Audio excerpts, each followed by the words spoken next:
1769 সালের জানুয়ারিতে James cook যখন কেপ হর্ন প্রদক্ষিণ করেন এবং এইচ.এম. বার্গ এন্ডেভার জাহাজে করে প্রশান্ত মহাসাগরে যাত্রা শুরু করেন, তখন তার প্রধান কাজ ছিল ভেনাস গমনের পথ খুঁজে বের করা।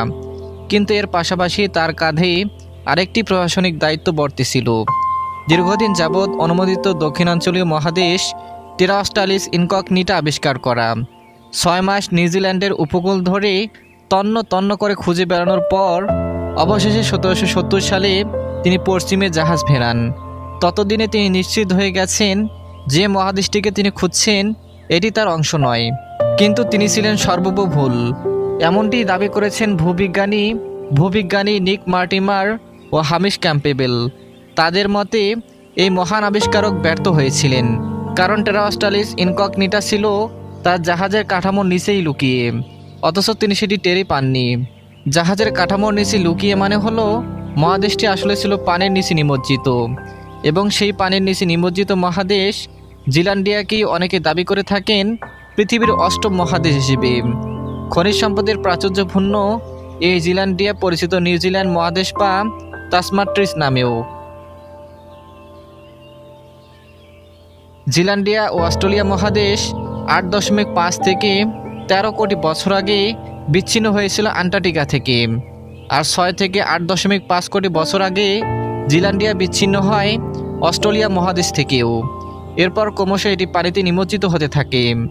ধারণা করা হয় 2.3 কোটি বছর আগে সম্পূর্ণ মহাদেশটি নিমজ্জিত ছিল। বর্তমানে মহাদেশটির প্রায় 93 থেকে 94% রয়েছে প্রশান্ত মহাসাগরের মাঝে নিমজ্জিত। ভূবিজ্ঞানীদের মতে নিউজিল্যান্ড মূলত এই মহাদেশেরই জেগে থাকা অংশ, কিংবা একে বলা যেতে পারে এই মহাদেশের পর্বতচূড়াও। এছাড়া এই মহাদেশে জেগে থাকা অংশের মধ্যে আরও রয়েছে new Caledonia, Norfolk island, Lord হোয়ে আইল্যান্ড এবং এলিজাবেথ ও মিড লর্ড প্রবাল প্রাচীর।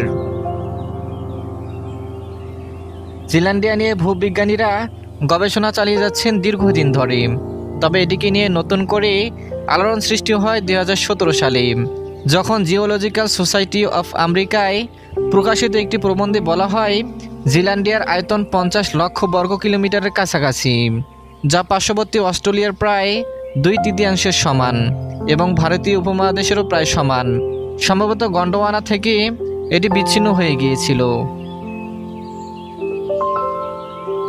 অনেকেরই মনে হতে পারে যেহেতু জিল্যান্ডিয়ার সিংহভাগ অংশ পানির নিচে নিমজ্জিত, তাই এটি মহাদেশ হিসেবে বিবেচিত হওয়ার কোনো যোগ্যতাই নেই, কেননা পানির উপরে অবস্থিত হওয়া মহাদেশ হিসেবে বিবেচিত হওয়ার ক্ষেত্রে অত্যন্ত গুরুত্বপূর্ণ। কিন্তু সেটি আসলে ভুল ধারণা। ভূবিজ্ঞানীদের মতে কোনো বিশাল ভূখণ্ডের মহাদেশ হিসেবে স্বীকৃতি পাবার জন্য মূলত 4টি গুণাবলীর অধিকার হওয়া প্রয়োজন। আশেপাশে অনন্য অঞ্চল থেকে উঁচু হতে হবে, সুস্পষ্ট কিছু ভূপ্রাকৃতিক বৈশিষ্ট্য থাকতে হবে, একটি সুনির্দিষ্ট সীমারেখায় থাকতে হবে, সমুদ্র তলদেশের চেয়েও পুরো ভূস্তর থাকতে হবে। ভূবিজ্ঞানীরা প্রমাণ পেয়েছেন যে জিল্যান্ডিয়ার মধ্যে এই সকল গুণেই বিদ্যমান। মর্টিমার ও ক্যাম্পবেল চেষ্টা করেছেন তাদের গবেষণার মাধ্যমে জিল্যান্ডিয়ার সম্ভাব্য একটি পূর্ণাঙ্গ চিত্র কল্পনা করার। পানির নিচে নিমজ্জিত না থাকলে জেমস কুকের সামনেও যেটি দৃশ্যমান হতো। তাদের মতে জিল্যান্ডিয়ার দৈর্ঘ্য মোট 4000 কিলোমিটার লম্বা এবং আয়তনে আজকের দিনের নিউজিল্যান্ডের চেয়ে 17 গুণ বড়। এছাড়া জিল্যান্ডিয়ার মানচিত্র তৈরি করা হলে সেটিকে অনেকেই বৃহদাকৃতির ব্রিটেন বলে চিহ্নিত করেছেন।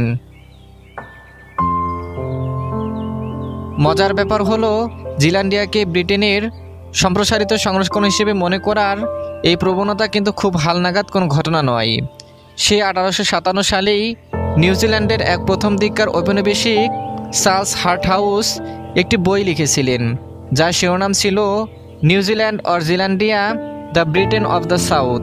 নাম শুনেই নিশ্চয়ই বুঝতে পারছেন তিনি এটিকে দক্ষিণের ব্রিটেন হিসেবে অভিহিত করেছিলেন। হার্টহাউস কোনো বিজ্ঞানী ছিলেন না। তাছাড়া তিনি যখন বইটি লিখেছিলেন তখন কোনো প্রকার ভৌগোলিক জরিপও শুরু হয়নি। তারপরও বিস্ময়করভাবে তিনি তার বইটিতে উল্লেখ করেছিলেন নিউজিল্যান্ডের ভূপ্রকৃতি থেকে এই তথ্যকে নির্দেশ করে যে এটি মূলত অনেক বড় কোনো মহাদেশের একটি অংশ, যেটি দীর্ঘ সময় পূর্ব পানিতে নিমজ্জিত হয়ে গেছে। অর্থাৎ জিল্যান্ডিয়া যে পানির নিচে নিমজ্জিত একটি বিশাল মহাদেশ হতে পারে সে সম্ভাবনা খুব সাম্প্রতিক কিছু নয়। অন্তত 19 শতাব্দীর মাঝামাঝি সময়কাল থেকেই মানুষের মনে এই ধারণাটি বদ্ধমূল হতে শুরু করেছিল এবং স্থানীয়ভাবে সবসময়ই জিল্যান্ডিয়াকে একটি মহাদেশ হিসেবে স্বীকৃতি প্রদানের দাবি উঠে আসছিল। সেই দাবির পালে নতুন করে হাওয়া লাগে 1960 দশকে, যখন সমুদ্রের তলদেশে তেলের সন্ধান করতে গিয়ে বিজ্ঞানীরা সচক্ষে আবিষ্কার করেন এই মহাদেশের অস্তিত্ব।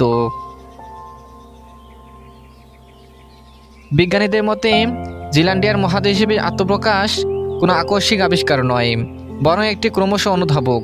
জিল্যান্ডিয়া নিয়ে গবেষণার ক্ষেত্রে আরও একটি অতি গুরুত্বপূর্ণ বছর 1975 সাল, যখন আমেরিকান ভূপ্রকৃতিবিদ ব্রুস লুয়েন্ডিক জিল্যান্ডিয়া নামটিকে বিশ্বব্যাপী পরিচিত করেন এবং এটিকে পৃথিবীর সম্ভাব্য অষ্টম মহাদেশ হিসেবে স্বীকৃতি প্রদানের মডেল দাঁড় করান। লুয়েন্ডিক অবশ্য জিল্যান্ডিয়ার মহাদেশ হিসেবে স্বীকৃতি লাভের ক্ষেত্রে 4টির মধ্যে 3টি শর্ত পূরণকে চিহ্নিত করতে পেরেছিলেন। সুনির্দিষ্ট সীমারেখার শর্তটি যেখানে ছিল অনুপস্থিত। তারপরও তখন থেকেই ভূবিজ্ঞানীরা নতুন উদ্যমে জিল্যান্ডিয়া নিয়ে গবেষণা শুরু করেন বাকি একটি শর্ত পূরণের নিমিত্তে, এবং সেই দীর্ঘ পথ চলার একটি প্রাতিষ্ঠানিক রূপ হল মর্টিমার ও ক্যাম্পবেলের গবেষণাটি। 2002 সালে ব্যাথোমেট্রিক মানচিত্র প্রণয়নের মাধ্যমে অনেকটাই এগিয়ে গিয়েছিলেন তারা, এবং শেষ পর্যন্ত স্যাটেলাইট প্রযুক্তি এবং সমুদ্রপৃষ্ঠের মধ্যাকর্ষণের মানচিত্রের মাধ্যমে তারা সফলভাবে প্রমাণ করে দিয়েছেন যে জিল্যান্ডিয়া একটি বিশাল অঞ্চল জুড়ে ব্যাপ্ত সমন্বিত ভূখণ্ডও বটে।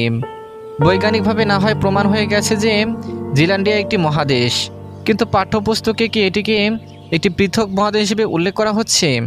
না, এখন পর্যন্ত বিশ্বব্যাপী খুব কম দেশের পাঠ্যপুস্তকেই মহাদেশ হিসেবে জিল্যান্ডিয়ার নাম অন্তর্ভুক্ত করা হয়েছে।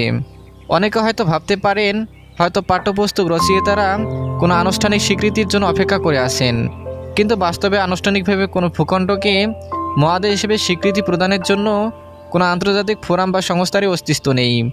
তাই জিল্যান্ডিয়া পৃথিবীর অষ্টম মহাদেশ কিনা সেটি কোনো ফোরামের ঘোষণার উপর নির্ভরশীল নয়, বরং এটিকে সময়ের উপরেই ছেড়ে দিতে হবে।